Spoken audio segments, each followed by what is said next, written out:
नमस्कार दोस्तों, स्वागत है आपका अपने वीजी नॉलेज में। दिल्ली तिहाड़ जेल, जिसको सबसे महफूज जेल बताया जाता है, उसी जेल में अंकित गुज्जर का कत्ल कर दिया गया। इस जेल को सबसे बड़ी जेल बताया जाता है। कहा तो ये भी जाता है कि तिहाड़ जेल में फोन जैम्बर्स भी लगाए गए हैं और इन जैम्बर्स को लगाने में लगभग 7 करोड़ का खर्चा किया गया है। अब इसको लेकर सवाल उठने लाजमी भी है। अगर जेल में जैम्बर है, कैदी फोन का इंतजाम कहीं ना कहीं से कर लेते हैं, तो फिर जैम्बर्स के होते हुए भी सिग्नल कैसे मिल जाता है? कैदी फोन पर कैसे बात कर लेते हैं? बिना पुलिस की मदद से ऐसा होना बात गले से नहीं उतरती। अंकित गुज्जर, जिसके ऊपर 8 से ज्यादा हत्या के मामले दर्ज हैं, उस पर उत्तर प्रदेश पुलिस ने 1,25,000 का इनाम रखा हुआ था। वहीं दिल्ली पुलिस ने 25,000 का इनाम रखा हुआ था। कहते हैं जब एक बार अंकित गुज्जर पंचायत के चुनाव में खड़ा हुआ तो उसने पोस्टर छपवाए जिस पर लिखा था कि मैं इस चुनाव में किसी तरह का लड़ाई झगड़ा नहीं चाहता और बिना लड़े इस चुनाव को जीतना चाहता हूं और सेवा करना चाहता हूं। इसको एक तरह से उसकी धमकी मान लीजिए या उसका दबदबा। इसी बीच एक शख्स हिम्मत दिखाते हुए चुनाव में खड़ा हो गया, जिसके बाद उस व्यक्ति को गोली मार दी जाती है। इसका इल्जाम लगा अंकित गुज्जर पर।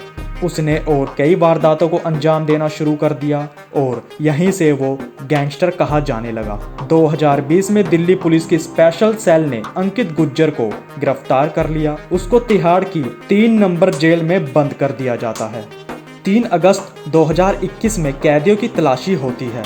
तलाशी के दौरान अंकित गुज्जर के पास से मोबाइल मिलता है। इस मोबाइल को जेल नंबर 3 के डिप्टी सुपरिंटेंडेंट द्वारा पकड़ा गया। इसके बाद अंकित गुज्जर के साथ बहस होती है, जिसके बाद डिप्टी सुपरिंटेंडेंट ने अंकित गुज्जर के थप्पड़ मारा। फिर अंकित गुज्जर ने भी डिप्टी सुपरिंटेंडेंट के पलट कर थप्पड़ मारा।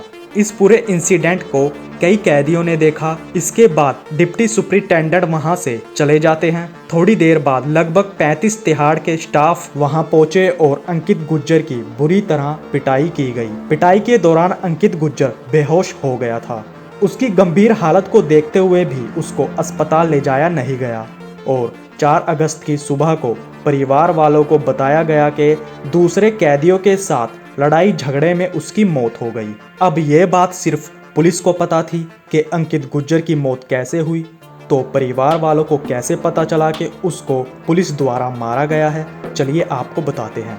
3 अगस्त को जब अंकित गुज्जर और डिप्टी सुपरिंटेंडेंट में बहस हुई थी और अंकित गुज्जर को मारा पीटा गया था, तो वहां पर कई कैदी थे। उन कैदियों में से एक कैदी उसी दिन बेल पर बाहर आ रहा था। जब वो बाहर आया तो उसने अंकित के पिता को फोन कर सारी बात बताई कि आपके बेटे की बुरी तरह से पिटाई की गई है। ये सुनने के बाद घर वाले घबरा गए।